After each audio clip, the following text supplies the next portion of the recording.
बिस्मिल्लाहिर्रहमानिर्रहीम। ये वीडियो ख़ास तौर पर तुर्की और इसराइल के ताल्लुकात जो कि अब बहुत ज़्यादा मजबूत होने जा रहे हैं उसको हाईलाइट करने के लिए ये बनाई गई है। बुनियादी तौर पर तुर्की और इसराइल के ताल्लुकात कैसे थे, हम थोड़ा सा पीछे जाते हैं और बैकग्राउंड की तरफ देखते हैं कि तुर्की और इसराइल के ताल्लुकात क्या थे। तो ज़रा सुनिए कि क्या थे और किस तरह से इसराइल को तुर्की को किस तरह तस्लीम किया।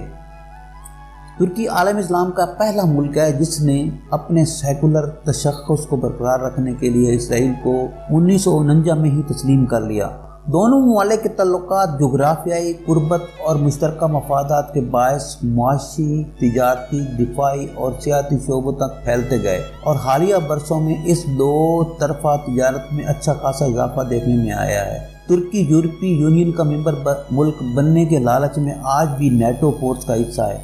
और 9/11 के बाद अफ़गानिस्तान पर अमरीकी हमले में तुर्क अफवाज के दस्तों ने अफ़गानियों के कत्लेआम में भरपूर किरदार अदा किया था। खित्ते में दोनों ममालिक के मुश्तरका मफादात की एक झलक तो अज़रबैजान और आर्मीनिया की हालिया जंग के दिनों में भी देखी गई है, जहां तुर्की और इसराइल यकसा मौक़िफ़ अपनाते हुए एक ही सफ़ में खड़े हुए नजर आए थे। दूसरी तरफ तुर्क सदर तैयब अर्दगान इसराइल को दहशतगर्द और फ़लस्तीनी बच्चों का कातिल भी करार दे चुके हैं। इसराइली पुलिसियों को बेरहमाना इक़दाम और नाकाबिल कबूल करार देते हुए यहाँ तक कह चुके हैं कि फ़लस्तीनी पुलिसी हमारी रेड लाइन है। हाल ही में हमास के तकरीबन 1 दर्जन रहनुमाओं को तुर्क पासपोर्ट जारी किए गए हैं, जिसकी वजह से इसराइल बहुत परेशान है। तुर्की गजा में गिरे हुए फ़लस्तीनियों की भी फ्रीडम फ्लोटिला के मदद के लिए रवाना करता और फिर दुनिया भर में फ़लस्तीनियों पर इसराइली मज़ालिम के ख़िलाफ़ न सिर्फ आवाज़ उठाता है बल्कि एहतजाजन अपना सफ़ीर भी वापस बुलाकर सफारती ताल्लुकात मुनक़ता कर लेता है। अगर हम इन दोनों ममालिक की तकरीबन पौन सदी पर मुहित सफारती ताल्लुकात का जायज़ा लें तो हम देखते हैं कि माजी में 4 मौके ऐसे आए हैं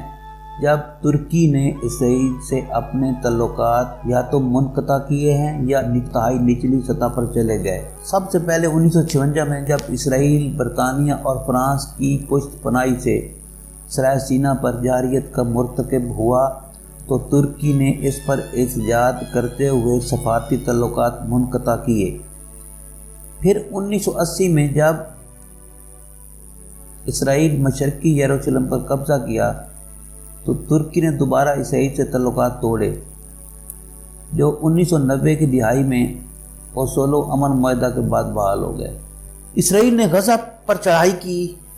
और फ़लस्तीनियों पर जुल्म के पहाड़ तोड़े तो तुर्की की एक तंजीम की तरफ से फ़लस्तीनियों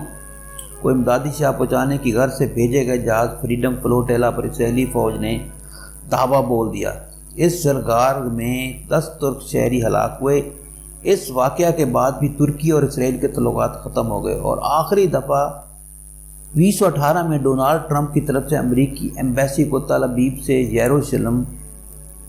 मुंतकिल करने के फैसले के बाद होने वाले मुजाहरों पर इसराइली मज़ालिम रवा रखने पर तुर्की ने अपना सफ़ीर वापस बुला लिया था, बल्कि इसराइल के सफ़ीर के साथ साथ अमेरिका के सफ़ीर को भी तुर्की से निकाल बाहर किया था। इस मौके पर तल्खियाँ इस हद तक बढ़ी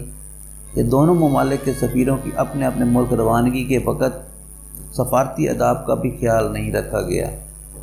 अब गुज़श्ता कुछ अरसों से अमरीकी दबाव की वजह से अरब ममालिक में इसराइल को तस्लीम करने की एक मुहिम जारी है, बल्कि दौड़ लगी हुई है कि कहा जाए तो ज़्यादा मुनासिब होगा। इन हालात में मुस्लिम उम्मा के इस लीडिंग मुल्क ने तकरीबन 2.5 साल के तातुल के बाद इसराइल में तुर्क सफ़ीर की दोबारा तैनाती के अहकामात जारी कर दिए। तुर्की की जानिब से 40 साला सफ़ीर उफ़क़ अल्ताज़ की नामज़दगी का फ़ैसला अमेरिका की जानिब से तुर्की पर तिजारती पाबंदियाँ आयद करने के ठीक एक दिन बाद सामने आया, जिसे टाइम्स ऑफ इसराइल ने अमेरिका से ताल्लुकात बेहतर बनाने की कोशिश करार दिया और यरूशलेम पोस्ट ने लिखा है कि तुर्की अपने आप को गुड क्वाप के तौर पर पेश करना चाहता है और इसराइल को अपने तादी अरब इमारात और यूनान से दूर करना चाहता है। तुर्की का किरदार दाग देलवी के इस शेर की मानंद है, خوب پردہ ہے کہ چلمن سے لگے بیٹھے ہیں، صاف چھپتے بھی نہیں، سامنے آتے بھی نہیں کہ مصداق نظر آتا ہے۔ اسرائیل سے سفارتی تعلقات استوار کرنے والے عرب ملکوں کو فلسطین سے غداری کے طعنے دینے اور فلسطین کی پیٹھ میں جرح گھونپنے کا الزام لگانے والے طیب اردگان نے خود اسرائیل سے تعلقات بحال کر کے وہاں اپنا سفیر نامزد کر کے مشرق وسطیٰ کے انتہائی گنجلک اور پیچیدہ جیو اسٹریٹجک منظر نامے کو مزید پیچیدہ کر دیا ہے۔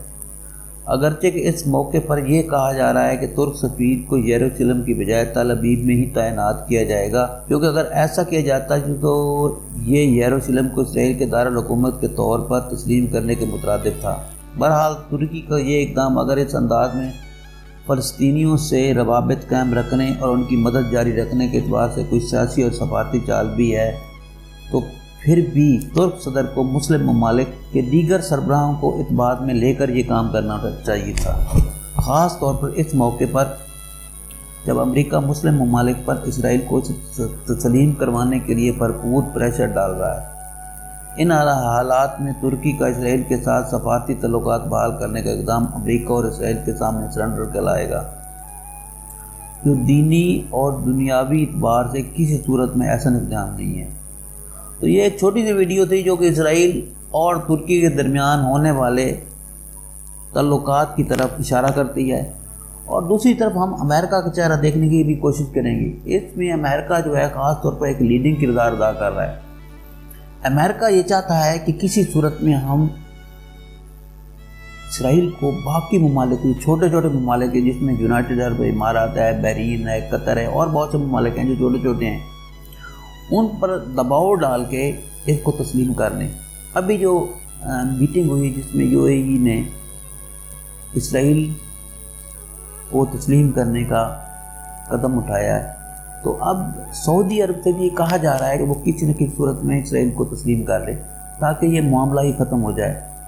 تو یہ ایک چھوٹی سی ویڈیو تھی جو میں نے آپ کی خدمت پیش کی، امید ہے آپ بھی اس کو لائک کریں گے اور پسند کریں گے۔ تھینک یو فار واچنگ، انشاءاللہ پھر ملیں گے ایک نئی ویڈیو کے ساتھ، اور thank you for watching prime news T V.